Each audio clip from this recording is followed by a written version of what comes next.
아내가 골프에 관심을 갖기 시작한 건 아주 갑작스러운 변화였습니다. 결혼하고 7년 동안 단 한 번도 골프 이야기를 꺼낸 적 없던 사람이었고, 예전엔 TV에서 골프 중계만 나와도 저걸 왜 보냐며 리모컨을 넘기던 사람이었죠. 그런 아내가 어느 날부터인가 골프 브랜드 쇼핑몰을 들여다보더니 다음 주에는 직접 백화점까지 나가서 골프복을 몇 벌 사왔습니다. 평소라면 온라인으로 간단히 해결했을 사람인데 직접 옷을 입어보고 고르겠다며 혼자 외출까지 했죠. 그때까지만 해도 전 그저 새로운 취미가 생긴 줄 알았습니다. 골프가 그렇게 재밌어? 라고 물었을 때 아내는 요즘 다들 배우더라. 나도 몸 좀 움직이고 싶어서 그래라고 말했어요. 전 그런 아내가 대견했습니다. 스트레스를 풀 수 있는 뭔가가 필요하다고 늘 말해왔으니까요. 운동이라는 게 원래 시작이 반이라고 하지 않습니까? 처음엔 저도 응원해줬습니다. 주말에 골프 연습장에 데려다 주기도 하고 아내가 골프채를 들고 거울 앞에서 자세를 점검하는 걸 보며 폼 좋은데? 라고 추임새도 넣어줬습니다.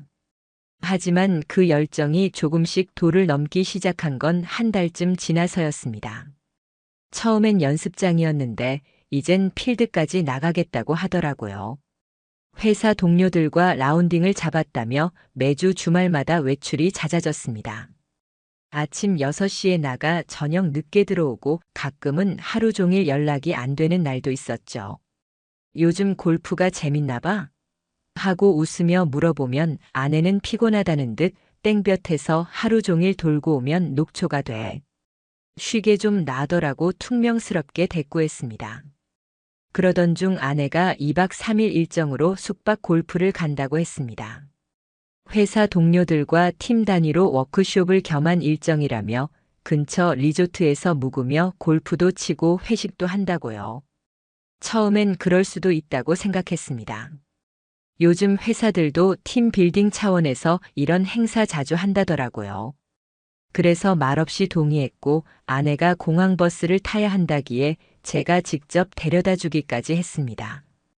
그때까지만 해도 의심은 전혀 하지 않았습니다. 정말로. 그런데 출발 전날 밤 뭔가 이상하다는 느낌이 처음 들었습니다. 아내가 짐을 싸며 여느 때보다 훨씬 공을 들이는 겁니다. 평소엔 운동복이랑 편한 트레이닝 위주로 챙기던 사람이 새로 산 레이스 블라우스, 얇은 향수, 그리고 익숙지 않은 브랜드의 속옷까지 따로 챙기고 있었습니다. 심지어 머리는 미용실에서 드라이까지 해왔고 잠들기 전엔 내일도 다시 칠하고 있더군요. 아내의 그런 모습은 결혼 이후 단 한 번도 본 적이 없었습니다. 회사 워크숍 가는 사람치곤 지나치게 단장을 하고 있다는 생각이 들었지만 괜한 오해하지 말자고 스스로를 다잡았습니다. 아내가 집을 나선 날 저는 머릿속에서 계속 그 이미지가 떠나지 않았습니다. 이상하다는 느낌은 확신으로 바뀌어 갔고 직감적으로 무언가 감추고 있다는 걸 느꼈습니다. 하지만 증거는 없었습니다. 의심만으론 아무 말도 할 수 없었고 저는 그저 기다리기로 했습니다.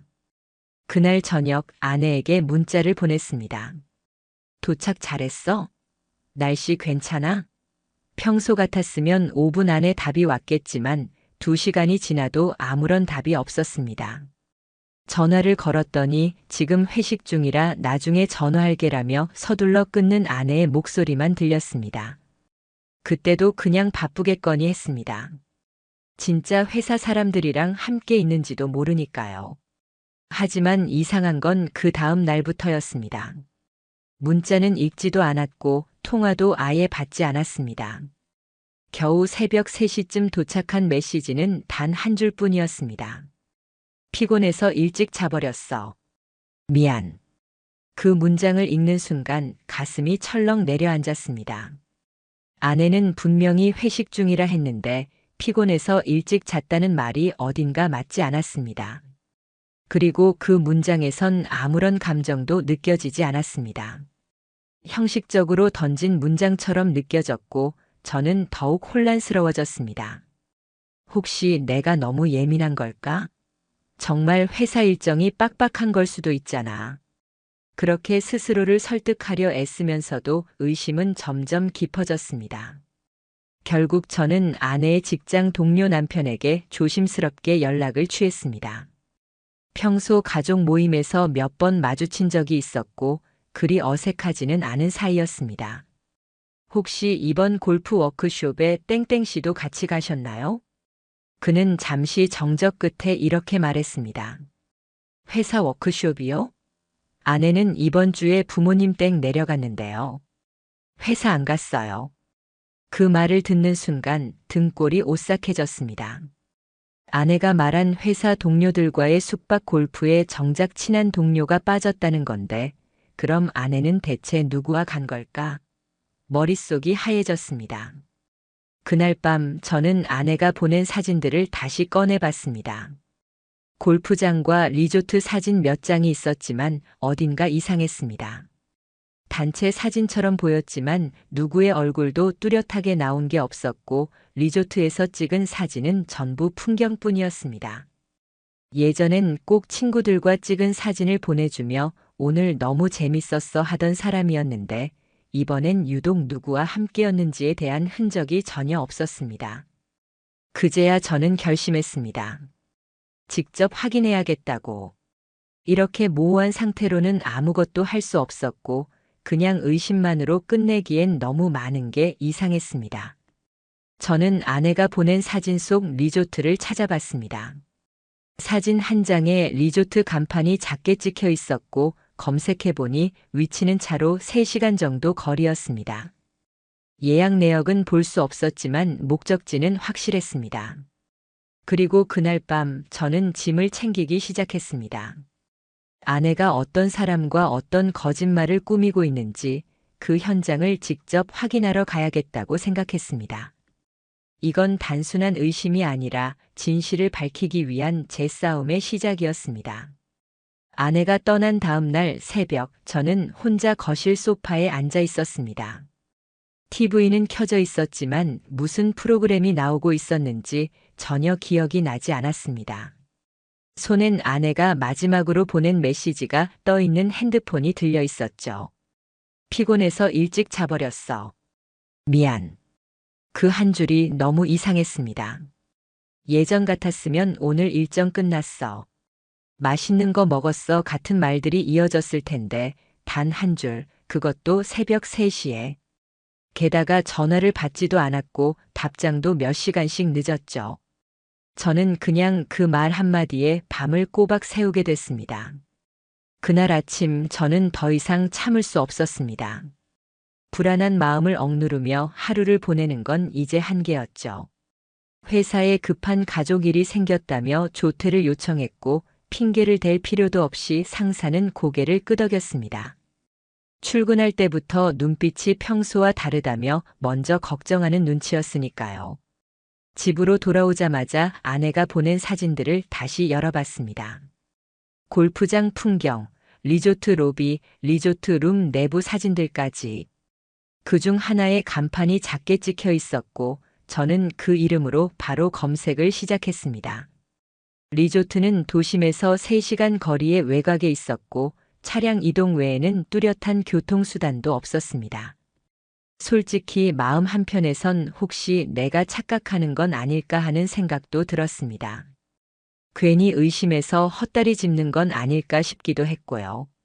하지만 머릿속엔 이미 수십 가지의 조각들이 맞춰지고 있었습니다. 사진 속 간판, 숙박이라는 단어, 그리고 미심쩍은 일정들. 결국 저는 차 열쇠를 들고 주차장으로 내려갔습니다. 운전을 시작하자 불안감과 분노, 혼란스러움이 교차하기 시작했습니다. 길이 막히는 것도 아닌데 도로 하나하나가 유난히 길게 느껴졌습니다. 라디오에서는 경쾌한 음악이 흘러나오고 있었지만 한 단어도 귀에 들어오지 않았습니다. 머릿속엔 계속 같은 장면이 반복됐습니다. 아내가 짐을 싸며 미소 짓던 모습, 새로 산 향수병을 손목에 뿌리며 거울을 바라보던 얼굴, 그리고 그날 밤 자고 있다고 보내온 문자. 진짜 아니었으면 좋겠다. 그 말을 속으로 수십 번 되뇌었지만 직감은 계속해서 반대쪽으로 기울고 있었습니다. 리조트에 도착했을 때는 오후 3시를 조금 넘긴 시각이었습니다. 한적한 주차장엔 차량이 몇 대밖에 없었고 로비도 조용했습니다. 저는 평소보다 차분하게 걷기 시작했습니다. 눈에 띄지 않게 행동하려 애썼고 로비 직원에게 다가가 아내의 사진을 보여주며 조심스럽게 물었습니다. 실례합니다. 혹시 이분 오늘 투숙 중이실까요? 직원은 사진을 유심히 보더니 잠시 망설이다가 말했습니다. 아, 이분요. 오늘 오전에 체크아웃 하셨습니다. 그 말에 다리에 힘이 풀릴 뻔했습니다. 이미 떠났다는 뜻이었고 결국 제가 원했던 건 현장 확인이 아니라 직접 마주하는 순간이었던 걸 깨달았습니다. 당장 확인해야 한다는 생각에 저는 리조트 주변을 둘러봤습니다. 주차장, 입구, 엘리베이터. 그중 주차장 쪽 외부 벽면에 CCTV가 설치되어 있는 게 보였습니다. 전 망설임 없이 보안실로 향했습니다. 보안실에선 중년의 남자 직원이 있었습니다. 저는 예의를 갖추어 다가가 정중하게 요청했습니다. 죄송하지만 저는 제 아내를 찾고 있습니다. 혹시 어제 이 리조트에서 찍힌 CCTV를 확인할 수 있을까요? 보안 직원은 고개를 저으며 단호하게 말했습니다. 고객 프라이버시 때문에 영상은 보여드릴 수 없습니다. 내부 정책이라 어쩔 수 없어요. 저는 신분증을 꺼내 들고 다시 차분히 말했습니다. 정말 죄송합니다. 이건 사적인 감정이 아닙니다. 저는 지금 아내가 저에게 거짓말을 하고 있는 것 같고 다른 남성과 함께 여행을 다녀왔다는 정황이 있습니다. 무작정 의심하는 게 아니라 모든 걸 확인하고 싶습니다. 차량 번호나 동반 투숙자 기록만이라도 알려주시면 감사하겠습니다. 그 남자는 제 말을 한참 듣더니 살짝 숨을 내쉬며 고개를 숙였습니다. 그리고 조심스레 말했습니다. 이건 절대 공식적인 절차로 보신 거 아닙니다. 그냥 들은 걸로만 생각하세요. 그는 조용히 모니터 방향을 돌렸습니다. 그리고 어제 저녁 오후 7시쯤의 영상이 재생됐습니다. 화면 속엔 낯익은 모습이 나타났습니다. 아내였습니다. 그리고 그 옆엔 제가 알고 있는 얼굴이 있었습니다. 스크린 골프장에서 한두 번 본 적 있던 남자 아내보다 몇 살은 어려 보였던 그 직원이 아내 옆에 서 있었습니다. 두 사람은 함께 리조트에 들어섰고 골프백을 나란히 들고 있었으며 같은 디자인의 여행 가방을 끌고 있었습니다. 아내는 프런트 데스크에 다가가 예약을 확인하며 분명한 입모양으로 이렇게 말하고 있었습니다. 커플룸으로 예약했죠? 그 장면을 본 순간 제 호흡이 멈추는 것 같았습니다. 진실이 제 눈앞에서 적나라하게 펼쳐지고 있었지만 제 심장은 여전히 믿고 싶지 않다고 고집하고 있었습니다. 그러나 거기서 도망칠 수는 없었습니다. 이미 사실은 제 눈앞에 있었고 이제부터는 그걸 어떻게 증명하느냐가 남은 문제였습니다. 리조트를 나온 저는 곧장 근처 카페로 향했습니다. 차 안에선 도저히 머릿속을 정리할 수 없을 것 같았고 실내에서 차분히 앉아 다음 단계를 생각해야만 했습니다. 커피 한 잔을 시키고 구석 자리에 앉은 저는 핸드폰을 꺼내 아는 지인에게 전화를 걸었습니다. 그는 경찰서 행정 업무를 맡고 있는 친구였습니다. 평소엔 밝고 유쾌한 성격인데 제 목소리를 듣자마자 바로 심각해졌습니다. 혹시 지금 그 문제로 전화한 거야? 혹시 차량 번호 조회나 숙박 내역 확인 같은 거 합법적으로 알아볼 수 있는 방법 없을까? 친구는 바로 말렸습니다. 그건 안 돼. 내가 신고를 접수한 피해자거나 수사 협조 대상이 아니면 개인정보 접근은 불법이야. 진짜 큰일 난다. 저는 한숨을 내쉬고 고개를 끄덕였습니다. 어차피 그럴 거라 예상은 했지만 막상 들으니 답답함이 밀려왔습니다. 결국 저는 다음 계획으로 방향을 바꿨습니다. SNS, 카드 내역, 예약 기록 등 아내가 흔적을 남겼을 수 있는 모든 자료를 뒤지기로 결심했습니다. 집에 돌아온 저는 조심스럽게 아내의 노트북을 켰습니다. 다행히 부부가 공동으로 쓰던 계정이었기 때문에 접근이 가능했습니다. 브라우저에 저장된 로그인 기록, 메일함, 쇼핑몰 이용 내역, 일정 캘린더까지 모두 확인했습니다. 그리고 마침내 결정적인 단서를 발견했습니다. 아내의 이메일함에 골프 리조트 2박 3일 패키지 예약 완료라는 제목의 메일이 있었고 예약자 이름은 아내 본인이었습니다. 그 아래에는 동반자 이름이 명시돼 있었습니다. 그 이름은 제가 리조트 CCTV에서 본 바로 그 남자의 이름이었습니다. 저는 노트북 화면을 바라보며 멍해졌습니다. 숨이 턱 막혔고 입술이 말라붙는 기분이 들었습니다. 너무나도 명확한 증거였습니다. 의심이나 오해의 여지가 단 하나도 없는 명백한 진실. 그날 밤 아내는 집으로 돌아왔습니다. 아무 일 없었다는 듯 밝은 얼굴이었습니다. 짐을 풀면서 리조트에서 찍은 풍경 사진을 보여주며 말하더군요. 날씨 정말 좋았어. 밤엔 별도 많이 떴고. 스트레스 좀 풀린 것 같아.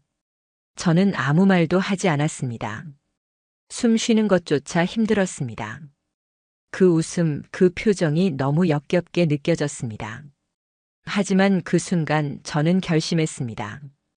이 사람의 거짓말을, 행동을, 그리고 이 진실을 조용히 끝내지 않겠다고.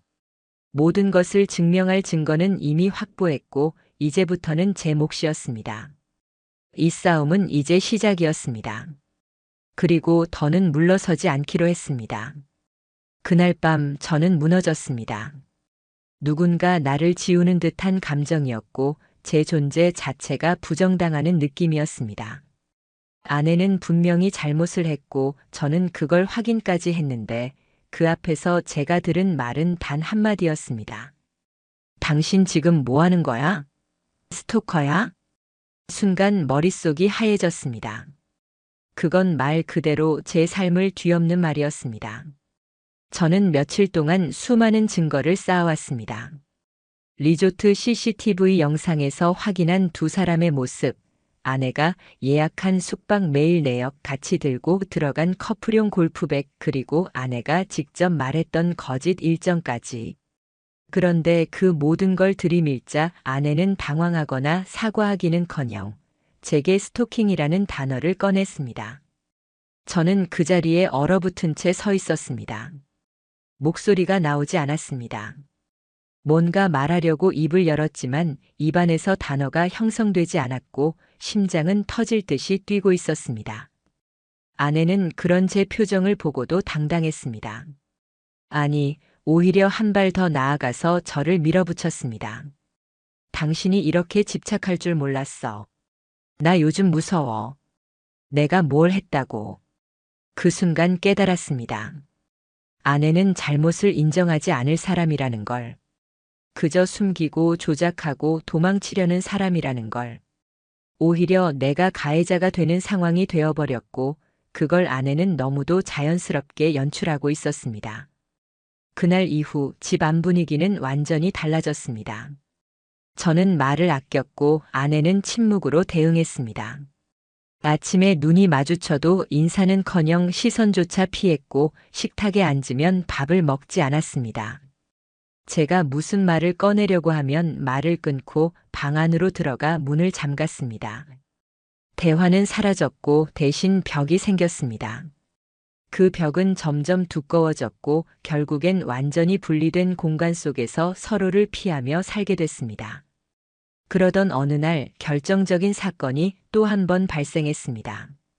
평소처럼 출근을 하고 있었고 점심시간이 다가올 무렵 저는 회의실로 이동 중이었습니다. 그런데 건물 앞에서 익숙한 뒷모습이 보였습니다. 순간 제 발걸음이 멈췄습니다. 그건 아내였습니다. 그런데 그녀의 옆에는 낯선 남자가 함께 있었습니다. 저는 자세히 보기 위해 천천히 다가갔습니다. 아내는 몰랐던 눈치였습니다. 두 사람은 나란히 걸으며 웃고 있었고 그 표정은 매우 편안해 보였습니다. 아내의 손에는 텀블러가 들려 있었고 남자는 자연스럽게 아내의 어깨에 손을 얹으려다 말았습니다. 저는 더 이상 참을 수 없어 그들에게 다가갔습니다. 여기서 뭐 하는 거야? 아내는 제 목소리에 고개를 돌렸고 순간 그 표정이 굳었습니다. 하지만 그 순간조차 오래 가지 않았습니다. 아내는 곧 침착한 얼굴로 말했습니다. 당신 나 따라다녔어? 이건 스토킹이야. 지금 뭐 하는 거냐고. 저는 믿을 수 없었습니다. 뻔뻔하게 그 남자 앞에서 그런 말을 꺼낸 겁니다. 상대 남자는 당황한 얼굴로 저를 보며 어정쩡한 표정을 지었고 저는 아내에게 더 이상 말을 잇지 못한 채 뒤돌아섰습니다. 그날 밤 저는 처음으로 저 자신이 정말 이상한 사람인가 싶었습니다. 아내가 꾸며낸 이야기 속에서 제가 진짜 문제 있는 사람처럼 느껴지기 시작했습니다. 불륜을 저지른 사람은 아내인데 거짓말을 한 사람도 아내였고 사람들을 속인 것도 아내였습니다. 그런데 왜 저는 스스로를 의심하고 있었던 걸까요? 더욱 충격적인 건 그날 이후 아내가 지인들에게 저에 대한 이야기를 흘리기 시작했다는 사실이었습니다. 요즘 남편이 정신적으로 불안정해졌어. 몰래 나를 미행하기도 했고 핸드폰도 보는 것 같아. 회사에서 골프 워크숍 갔다 온 걸로도 의심해서 난리야라는 말들을 하나둘씩 흘리고 다녔습니다. 처음엔 단순한 불평 정도겠지 했지만 시간이 지나면서 제게 등을 돌리는 사람들이 생기기 시작했습니다. 그냥 넘겨 요즘 민감해졌나 보다라는 말을 하던 친구들이 어느 순간 연락을 줄였고 몇몇은 제 안부조차 묻지 않았습니다. 심지어 아내의 친구 중 한 명은 제게 직접 전화를 걸어 따지듯 말했습니다. 당신이 좀 심한 거 아니에요? 땡땡 씨가 그렇게까지 설명했는데 아직도 못 믿는다는 건 너무하잖아요.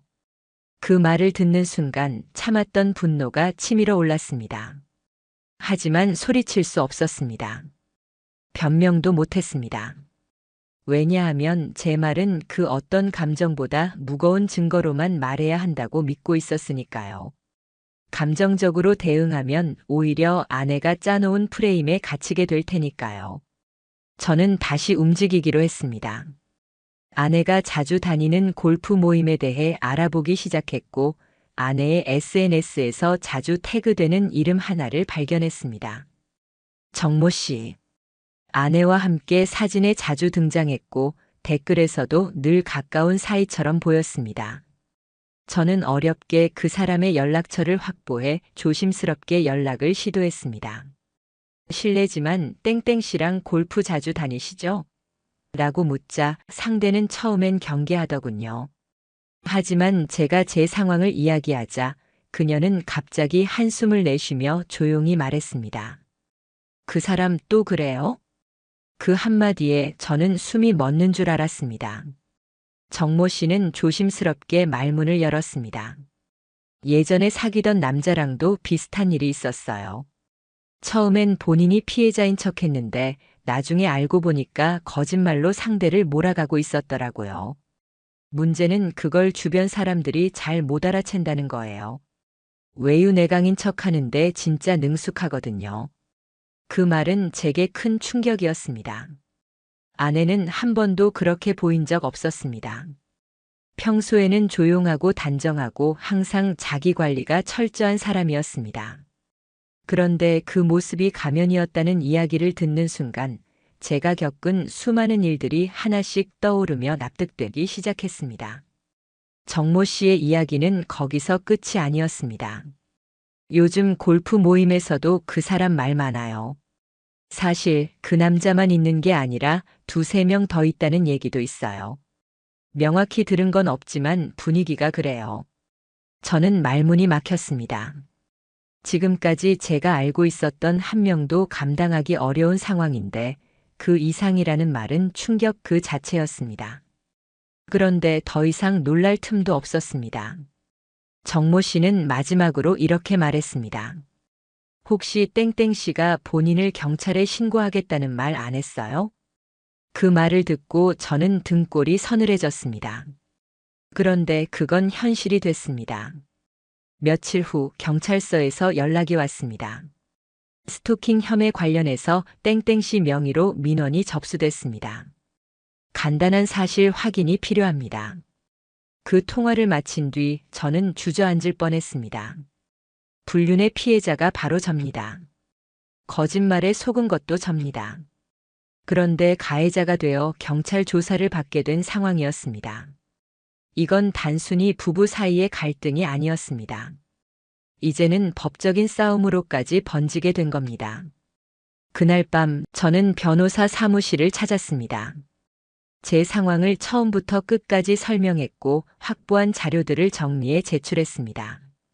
리조트 CCTV 캡처, 숙박 예약 내역, 문자 기록, SNS 해시태그, 정모 씨의 진술까지 모두 챙겨갔습니다. 변호사는 차분하게 듣더니 조용히 말했습니다. 이건 단순한 부정행위 문제가 아닙니다.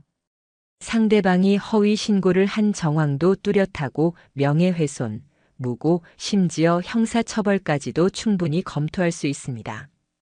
그 말을 듣는 순간 저는 단단히 각오하게 됐습니다. 이 싸움 끝까지 갈 준비가 돼 있었습니다. 지금까지는 제가 억울했고 참았고 외면당했지만 이제부터는 달랐습니다. 진실을 증명하기 위한 싸움이 본격적으로 시작된 것입니다. 그리고 저는 아직 모르는 또 다른 인물이 이 싸움의 판을 바꿔놓을 거란 걸 전혀 예상하지 못했습니다. 며칠이 지났습니다. 경찰서에서 조사를 받으라는 전화를 받고부터 제 일상은 완전히 무너졌습니다.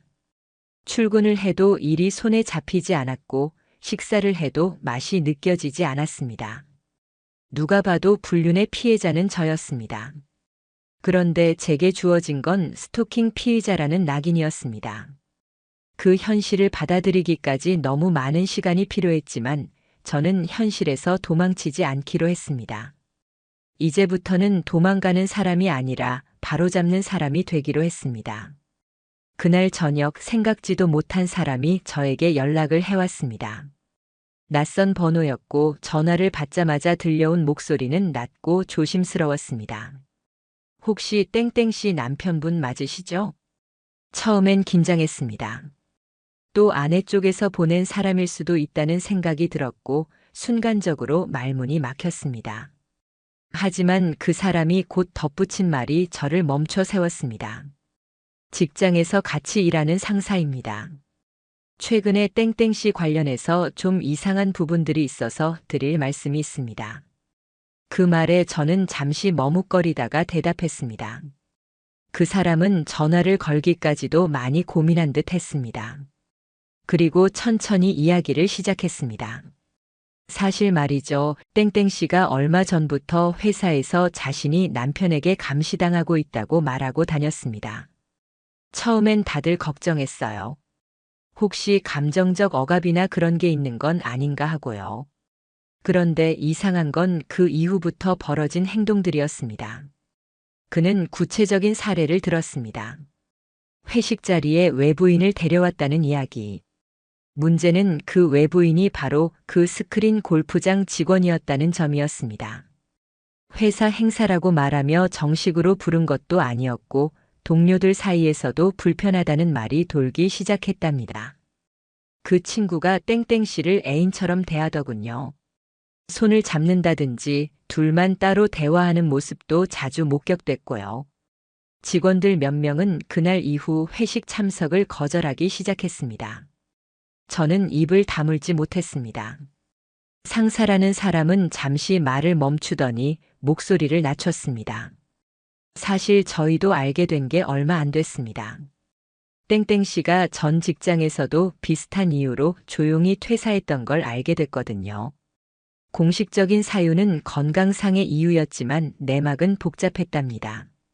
내부에서 직장 내 인간관계 문제로 불거졌던 일이 있었다고. 그 이야기를 듣는 순간 아내의 과거가 퍼즐처럼 맞춰졌습니다. 언젠가 아내가 전 직장을 떠날 때 무언가 숨기듯 말수를 줄였던 기억이 떠올랐습니다. 사람들이 너무 피곤하게 해서 그냥 나왔다고 툭 던졌던 그 한마디. 당시에는 그 말에 별다른 의심을 하지 않았지만 지금 생각해보면 그게 방어적인 회피였다는 걸 깨달았습니다. 그 상사는 통화를 마치기 전 이런 말을 남겼습니다.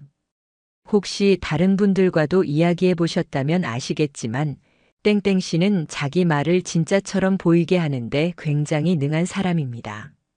솔직히 저희도 처음엔 완전히 속았습니다. 그런데 최근 들어 행동이 너무 달라졌고 사적인 감정을 업무에까지 끌어들이는 모습이 보여서 도저히 더는 침묵할 수 없었습니다. 그 말에 저는 깊이 고개를 숙였습니다. 이 사람이 아무런 이득 없이 제게 이런 전화를 해줬다는 사실이 너무 고마우면서도 동시에 너무 씁쓸했습니다. 아내가 회사를 무대로 또 다른 연극을 하고 있었다는 현실은 다시 한번 저를 바닥으로 끌어내렸습니다. 저는 이 증언을 바로 녹음했고 변호사에게 공유했습니다. 변호사는 간단히 상황을 정리하더니 말했습니다. 이건 단순한 부부 갈등이 아닙니다. 지금까지의 정황상 상대방이 명백히 허위 사실을 유포하고 있고 거짓 진술을 기반으로 타인에게 법적 책임을 전가하려 하고 있습니다. 명예훼손, 무고, 업무방해, 필요하면 추가적인 조치까지도 가능합니다. 그날 밤 저는 아내에게 아무 말도 하지 않았습니다. 그리고 다음 날 아내는 저를 찾아와 뭔가를 꺼내 보였습니다. 고소장 사본이었습니다. 스토킹, 정신적 괴롭힘, 사생활 침해. 그렇게 세 줄로 제 삶이 요약되어 있었습니다. 아내는 그것을 제 앞에 내려놓으며 말했습니다. 진짜 끝까지 가보자는 거야? 그래. 좋아. 변호사나 알아보시지. 말투는 조용했지만 눈빛은 도발적이었습니다. 그 말에 저는 대꾸조차 하지 않았습니다. 말이 통할 거라 믿지 않았고 오히려 더 자극할 이유도 없었기 때문입니다. 저를 가해자로 만들고 싶다면 그에 맞설 법적 무기를 저는 충분히 준비하고 있었습니다. 며칠 후 또 하나의 메시지가 도착했습니다. 이번엔 SNS를 통해서였습니다. 발신자는 아내가 활동하던 골프 동호회의 운영자였습니다. 그는 익명으로 저에게 연락해왔고 예상하지 못했던 새로운 사실들을 이야기하기 시작했습니다. 신뢰가 될 수 있는 말씀드려 죄송하지만 땡땡 씨와 관련해 불편한 사례들이 여러 차례 제보되어 왔습니다. 그는 구체적인 사실들을 조목조목 정리해서 전달했습니다. 그 중엔 이런 내용도 있었습니다. 공식 일정이 아님에도 불구하고 단체 행사처럼 위장해 특정 남성과 단둘이 리조트 숙박 골프를 다녀온 동호회 게시판에 상대 남성을 지나치게 노골적으로 언급하며 타인을 불편하게 만든 특정 남성 회원과 반복적으로 사적인 만남을 갖고 그 사실을 감춘 정황 등. 운영자는 말했습니다. 솔직히 말씀드리면 지금 그분은 저희 동호회에서 사실상 활동이 중단된 상태입니다. 공식 제명은 하지 않았지만 대부분의 회원들이 자진해서 거리를 두기 시작했거든요. 저는 이 이야기들을 메일로 정리해 받았고 스크린샷까지 확보했습니다. 누가 봐도 상식적으로 납득하기 어려운 행위들이 연달아 나열돼 있었고 그 모든 것이 아내의 취미 활동이라는 이름 아래 이루어졌다는 사실이 너무나 씁쓸했습니다. 이제 사건은 점점 더 많은 사람들의 입을 통해 진실에 가까워지고 있었습니다. 처음엔 제 목소리는 너무 작았고 아내의 연기와 이미지가 너무 강력했습니다. 하지만 이제는 다릅니다. 목격자들이 생겼고 증거들이 쌓였습니다. 아내는 자신이 안전하다고 믿었던 울타리 속에서 조금씩 균열을 내기 시작했습니다. 그리고 저는 이 모든 자료들을 정리하며 확신했습니다. 이 싸움은 언젠가 끝날 것이다. 하지만 그 끝이 누구의 붕괴로 마무리될지는 이제 증거가 말해줄 것이다. 그녀는 지금도 아마 자신이 이길 거라고 믿고 있을 겁니다. 하지만 이젠 감정이 아니라 사실이 그 모든 걸 뒤집을 준비를 하고 있었습니다. 그리고 그 준비는 완벽하게 끝나가고 있었습니다. 익숙한 듯 낯선 감정이었습니다. 누군가 제 인생을 계획적으로 짓밟아왔다는 사실을 알게 된 순간 고통은 분노로 바뀌었습니다. 하지만 그 분노조차 감정적으로 표출할 수는 없었습니다. 감정으로 반응하는 순간 아내가 짜놓은 불안정한 남편이라는 틀에 갇히게 될 테니까요. 저는 오직 사실만 모으기로 했습니다. 누구보다 차분하게, 냉정하게, 논리적으로. 그렇게 해야만 이 싸움에서 이길 수 있었습니다. 그리고 마침내 그날이 찾아왔습니다. 익명으로만 존재하던 단서 하나가 제 손으로 현실 위에 끌려 나오게 된 겁니다. 그 시작은 단순한 검색이었습니다.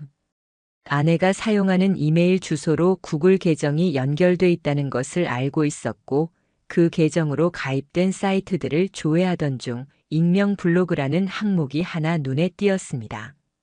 처음엔 대수롭지 않게 넘기려 했지만 호기심이 발동했습니다. 클릭해보니 비공개로 운영되고 있는 블로그였고 포스팅 수는 무려 100건이 넘었습니다.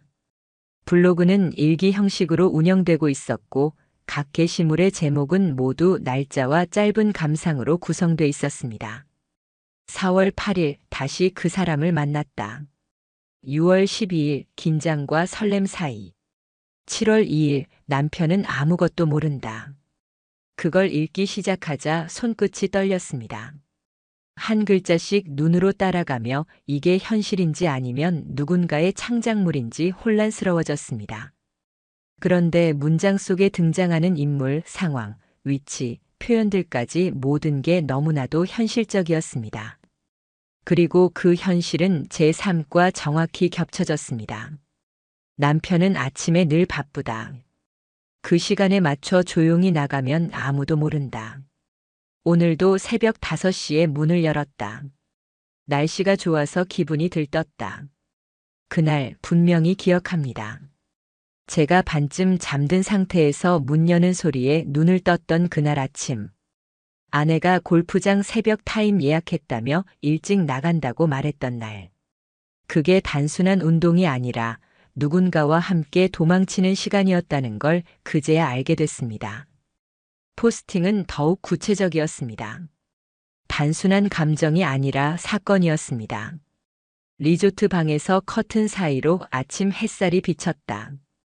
같은 침대에 누워있는 그 사람을 보며 생각했다. 들키면 어떻게 하지? 그런데도 멈출 수 없다. 저는 손으로 얼굴을 감싸쥐고 잠시 화면에서 눈을 뗐습니다. 심장이 너무 세게 뛰어서 더 이상 글자를 읽을 수 없을 정도였습니다. 하지만 멈출 수 없었습니다. 다음 글, 또 그 다음 글. 그렇게 블로그 전체를 밤새도록 읽었습니다. 글마다 등장하는 인물들의 묘사는 구체적이었고 가끔은 초성이나 이니셜이 들어가 있었습니다. 처음엔 실명을 적었다가 삭제한 흔적도 보였습니다. 캡처한 스크린샷 파일명에는 시간, 위치, 감정 상태까지 기입돼 있었고 글 중간에는 이번 주말엔 A와 다음 주는 B와 같은 표현도 있었습니다. 그 순간 저는 확신하게 됐습니다. 아내는 단순한 불륜을 저지른 게 아니라 여러 상대와 계획적으로 관계를 유지해온 것이었습니다. 상황마다 다른 인물을 상대로 감정 조율을 하고 자극적인 상황에서 자신을 주인공 삼아 기록하는 것에 쾌감을 느끼고 있었습니다. 일종의 심리적 조작이었고 그 중심에 있던 인물이 바로 저였습니다. 저는 블로그 전체를 스크린샷으로 저장했고 PDF 파일로 변환해 증거자료로 정리했습니다. 날짜별 사건 일지를 따로 만들었고 각 사건과 실제 제 기억 속 사건을 대조해 타임라인을 완성했습니다. 그렇게 정리된 자료를 변호사에게 전달하자 그는 놀라움을 감추지 못했습니다. 이건 거의 다이어리이자 자백문서 수준입니다. 등장하는 내용 자체가 불법적이지 않더라도 이걸 통해 허위 신고와 명예훼손, 고의적 기만과 사회적 손해를 입증할 수 있습니다. 저는 고개를 끄덕이며 말했습니다. 이제 진실을 들춰낼 시간입니다. 그때 운명처럼 또 다른 조각 하나가 나타났습니다. 스크린 골프장에 들렀을 때였습니다. 상황을 파악하기 위해 조용히 시설을 방문했고 프런트에서 이름도 묻지 않고 대기석에 앉아 있었습니다. 그런데 아르바이트생으로 보이는 젊은 직원이 조심스럽게 다가와 말을 걸었습니다. 혹시 땡땡씨 남편분 아니세요? 저는 경계하며 고개를 끄덕였고 그 친구는 말을 아끼면서도 무언가 꺼내고 싶어하는 눈치였습니다. 제가 조용히 왜요? 라고 묻자 그가 작게 말했습니다. 요즘 좀 곤란한 일이 많아서요. 저희 직원들이요, 사실 땡땡씨 때문에 근무 시간 바꾼 분도 있고 정식 항에 들어온 경우도 있어요. 저는 깜짝 놀랐습니다. 그는 말을 이어갔습니다. 레슨해달라고 자꾸 개인 연락처 달라고 하시고요. 거절하면 응대 불친절로 클레임 넣으셨어요. 도저히 안 돼서 바뀐 분도 있어요. 그 말을 들으면서 머릿속이 싸늘해졌습니다. 아내는 단순히 만나는 사람들과 감정만 주고받은 게 아니라 자신이 유리하게 관계를 조작하고 안 맞는 사람은 가해자로 몰아버리는 행동을 반복해왔던 겁니다. 그건 정확히 저에게 했던 행동과 동일했습니다. 자신이 숨기고 있던 진실이 드러날 위험이 생기면 그 상대를 공격하기 시작했습니다. 그것도 법과 감정을 교묘하게 엮은 방식으로. 저는 이 증언도 녹음했고 아르바이트생에게 서면 진술을 부탁했습니다. 그는 망설였지만 결국 정말 도움 되신다면 저도 뭐라도 하겠습니다라고 말하며 이메일을 통해 진술서를 보내주겠다고 약속했습니다. 이쯤 되자 증거는 넘쳐났습니다. 리조트 CCTV, 예약 내역, SNS 해시태그, 블로그 자백문, 주변인의 직접 증언, 심지어 불륜 상대들이 보낸 메시지까지. 그중 한 명은 직접 저에게 연락을 해왔습니다. 처음엔 불안한 듯 조심스럽게 말을 시작했습니다. 저 사실은 땡땡씨 유부녀인 줄 몰랐어요. 저한테는 이혼 준비 중이라고 했어요. 그는 자신도 피해자라며 아내가 자신을 어떻게 설득했고 어떤 방식으로 접근했는지를 구체적으로 설명해 주었습니다. 저번 주에도 리조트 가자고 했어요. 남편은 정신적으로 불안하니까 조심하라고. 그의 말에서 저는 웃음조차 나지 않았습니다. 정말 놀라운 건 그 남자도 처음엔 아내를 믿었다는 겁니다. 아내는 사람을 조종하는 데에 천부적인 능력이 있었습니다. 그는 메시지까지 캡처해서 보내주었습니다. 걱정 마. 그 사람 바보야. 의심은 하지만 확신 못해. 이번엔 너랑만 가는 거야. 다른 애들한텐 회사 일정이라고 할게. 전신이 얼어붙는 것 같았습니다. 저는 그 문자들을 읽으며 확신했습니다.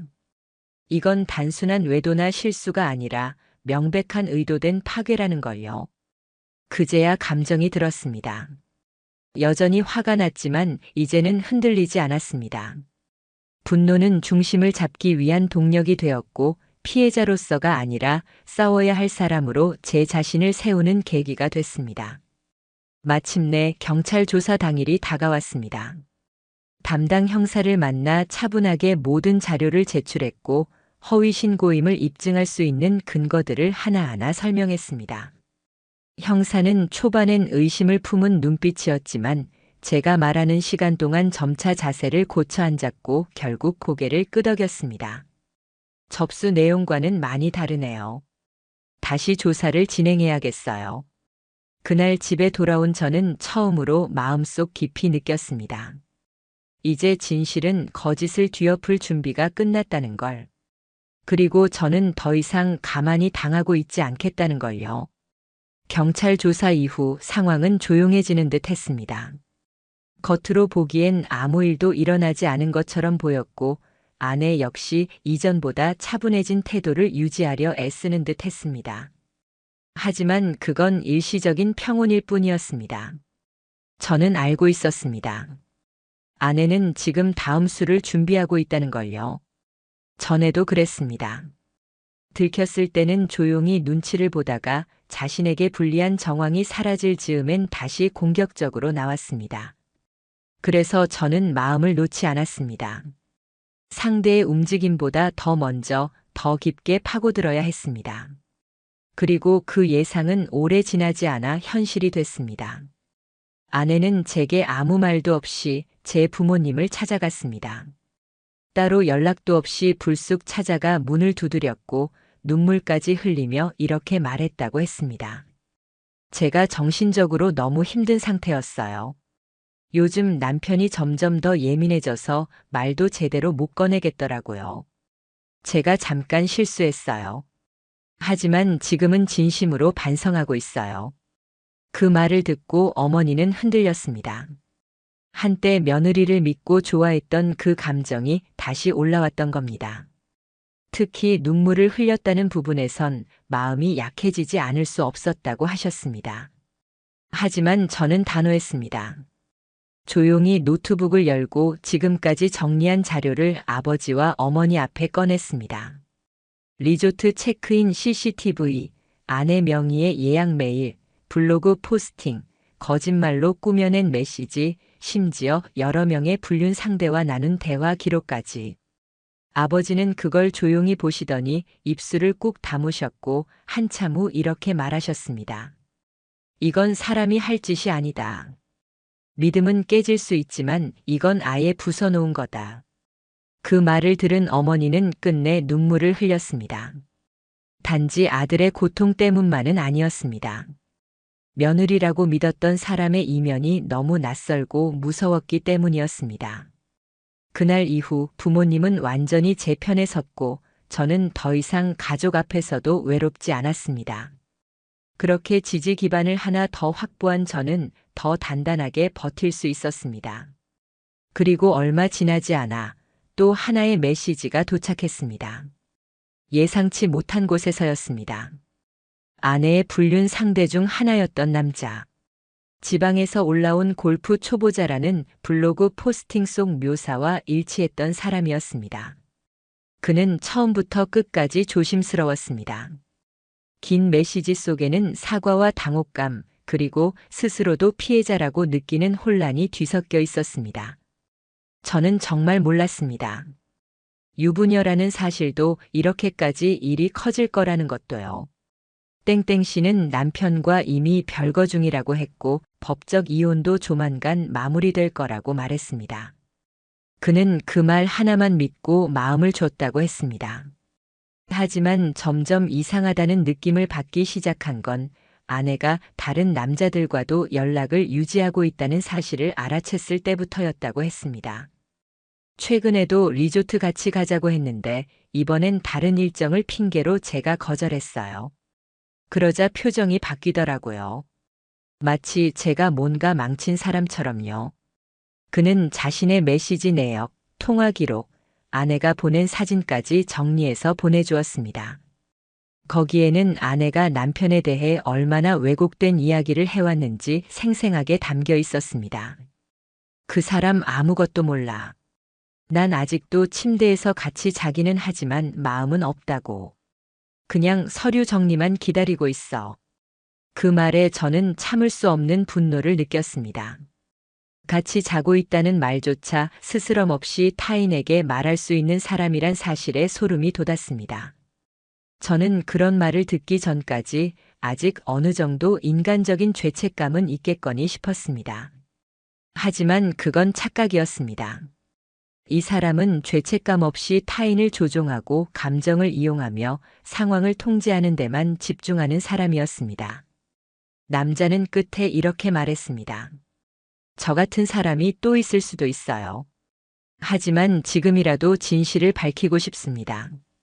제가 도울 수 있다면 뭐든 하겠습니다. 저는 그 말을 그대로 변호사에게 전달했고 문자 내역과 통화 기록도 증거로 정리했습니다. 며칠 후 골프 동호회에서 함께 활동했던 회원 한 명이 익명으로 이메일을 보내왔습니다. 이전에 연락이 왔던 운영자와는 다른 인물이었습니다. 메일에는 구체적인 서술이 담겨 있었습니다. 땡땡 씨는 모임 안에서 자주 남편에 대한 불만을 털어놨습니다. 그런데 이상한 건 그 이야기를 할 때마다 이상하게 주변 사람들을 자기 편으로 끌어당기는 듯한 느낌이 들었습니다. 말투는 조용하지만 사람을 믿게 만드는 묘한 힘이 있었어요. 특정 남성과는 거의 연인처럼 보였고 다른 남성들과도 그때그때 다르게 행동했습니다. 그런데 그게 상대방에 따라 달라지는 게 아니라 본인의 감정에 따라 전환되는 것 같았습니다. 말하자면 통제하는 느낌이었어요. 누가 주도하는 게 아니라 철저하게 본인이 선택하고 움직이는 방식이었습니다. 이제는 회원들도 많이 눈치챘고 조용히 탈퇴한 분들도 있습니다. 이 증언은 결정적이었습니다. 아내가 반복적으로 특정 집단 안에서 관계를 설계하고 특정한 권력 구조를 만든 뒤 자신의 감정을 중심으로 상대를 배치해왔다는 걸 증명해주는 이야기였기 때문입니다. 이제 사건의 실체는 더 이상 단순한 외도가 아니었습니다. 그건 관계 조작이었고 사회적 조작이었습니다. 상대방이 누구든 관계가 어떤 형태든 자신의 감정과 목적에 맞게 편집하고 활용하는 방식이었습니다. 그걸 가장 오래, 가장 깊게 당해온 사람은 바로 저였습니다. 하지만 저는 더는 흔들리지 않았습니다. 모든 퍼즐은 맞춰졌고 이제는 하나의 그림이 완성되어 가고 있었습니다. 이 그림을 세상에 보여줄 시간만 남았습니다. 그리고 저는 기다렸습니다. 마지막 수가 어떻게 떨어지는지를. 그날도 평범한 하루였습니다. 평범하다고 믿고 싶었을 뿐인지도 모르겠습니다. 이 모든 걸 알게 되고 난 이후에도 저는 여전히 출근을 하고 회의에 참석하고 사람들과 인사를 주고받았습니다. 그게 무너진 정신을 붙잡는 유일한 방법이었습니다. 하지만 제 안에서는 언제 터질지 모를 폭풍이 도사리고 있었습니다. 그날은 유독 조용했습니다. 아내도 평소처럼 말없이 집안을 정리했고 밥을 차려주고 조용히 식사를 했습니다. 마치 아무 일도 없었다는 듯 너무나 자연스럽게요. 오늘은 늦어? 식사 도중 아내가 무심하게 물었습니다. 순간 그 말이 너무 낯설게 느껴졌습니다. 예전에도 분명 자주 들었던 말이었는데 그날따라 그 말이 던지는 울림이 다르게 다가왔습니다. 저는 고개를 저었습니다. 아니, 정시에 끝날 것 같아. 대답하고 나서도 어색했습니다. 서로 눈도 마주치지 않았고 대화는 단절된 채 숟가락 소리만 울렸습니다. 그녀는 여전히 태연했습니다. 그런 모습이 더 소름 끼쳤습니다. 어떻게 이 모든 상황 속에서도 이렇게 태어날 수 있을까? 하지만 저는 조급해하지 않았습니다. 모든 게 준비돼 있었으니까요. 며칠 전 변호사를 통해 정식으로 아내의 고소건에 대한 반박 자료와 함께 무고죄 혐의로 맞고소장을 제출했습니다. 그동안 수집했던 증거 자료들은 탄탄했고 제 주장을 뒷받침할 수 있는 진술인과 자료는 충분했습니다. 경찰 측에서도 자세히 조사한 결과 아내의 주장과 일치하지 않는 정황들이 다수 확인됐습니다. 특히 아내가 말한 스토킹 피해라는 주장과 실제 시간대, 위치, 동선 기록이 전혀 일치하지 않는다는 점은 큰 반전이었습니다. 그리고 결정적으로 아내가 블로그에 남긴 날짜별 기록 중 일부가 경찰 조사 과정에서 발견된 CCTV와 정확히 일치했고 그 안에 기록된 허위 상황극이 드러나면서 수사가 급격히 반전되기 시작했습니다. 담당 형사는 전화를 걸어왔습니다. 땡땡씨, 현재 상황으로 보면 상대방의 고소는 근거가 매우 약합니다. 정황상 무고죄로 전환될 가능성이 높습니다. 그 순간 저는 심호흡을 깊이 했습니다. 드디어 기다리던 균열이 시작된 것이었습니다. 그리고 하루 뒤 예상했던 일이 벌어졌습니다. 아내의 고소가 혐의 없음으로 각하됐다는 통지를 받았습니다. 동시에 제가 제기한 무고죄에 대한 본격적인 수사가 착수됐다는 연락도 받았습니다. 집으로 돌아왔을 때 아내는 소파에 앉아 있었습니다. 저를 보며 짧게 말했습니다. 당신 뭐 했어? 그 말에 저는 잠시 멈췄다가 조용히 답했습니다. 내가 해야 할 일을 했을 뿐이야. 아내는 미세하게 눈썹을 찌푸렸습니다. 이렇게까지 할 필요 있었어? 그 말에서조차 죄책감은 없었습니다. 오히려 왜 이 정도로 반격하냐는 듯한 억울함이 담겨 있었습니다. 그 태도가 너무나 익숙해서 슬프지도 않았습니다. 내가 입은 피해 감정적으로만 치유될 문제 아니야. 이혼하면 되잖아. 조용히 끝내면 되잖아. 굳이 나를 망가뜨려야 속이 풀려. 저는 그제야 조용히 웃었습니다. 망가뜨린 건 나야. 당신이. 나는 당신 인생 그렇게까지 무너뜨릴 생각 없었어. 그 말은 내가 믿어야 해. 순간 아내의 표정이 무너졌습니다. 수많은 가면을 쓰고 살아온 사람이 그 순간만큼은 잠시 마스크를 벗은 듯 보였습니다. 하지만 그 감정도 오래 가지 않았습니다. 다시 눈빛이 가라앉았고 아내는 낮은 목소리로 말했습니다. 그래, 이혼해. 정리하자. 저는 고개를 끄덕였습니다. 이미 준비했어. 변호사 통해서 서류 갈 거야. 그날 밤 아내는 짐을 일부 챙겼고 집을 나갔습니다. 더 이상 싸우지 않았고 울지도 않았습니다. 모든 감정이 다 소진된 상태였습니다. 하지만 저는 거기서 멈추지 않았습니다. 이혼은 단지 하나의 결과일 뿐이었고 저는 이 상황의 전말을 마무리해야 했습니다. 며칠 후 경찰서에서 다시 연락이 왔습니다. 아내의 무고 혐의와 관련해 본격적인 조사가 진행 중이라는 말이었습니다. 특히 블로그와 주변인 진술을 기반으로 공문서를 조작하거나 허위로 법적 절차를 진행한 부분이 문제로 지적되었습니다. 그뿐만 아니라 아내가 동호회와 직장 내에서 타인을 상대로 유사한 방식으로 명예를 훼손하고 사실과 다른 내용을 유포해온 정황도 함께 수면 위로 올라오기 시작했습니다. 저는 협조 요청을 받고 모든 자료를 제공했습니다. 그리고 마침내 첫 조사가 시작됐습니다. 아내는 예상과 달리 조사에 협조적이지 않았고 오히려 자신이 피해자라는 태도를 고수했습니다. 하지만 경찰은 이미 다 알고 있었습니다. 증거가 차고 넘쳤고 그녀가 했던 말과 행동은 너무나도 명확하게 드러나 있었습니다. 며칠 뒤 아내는 연락을 해왔습니다. 합의하자.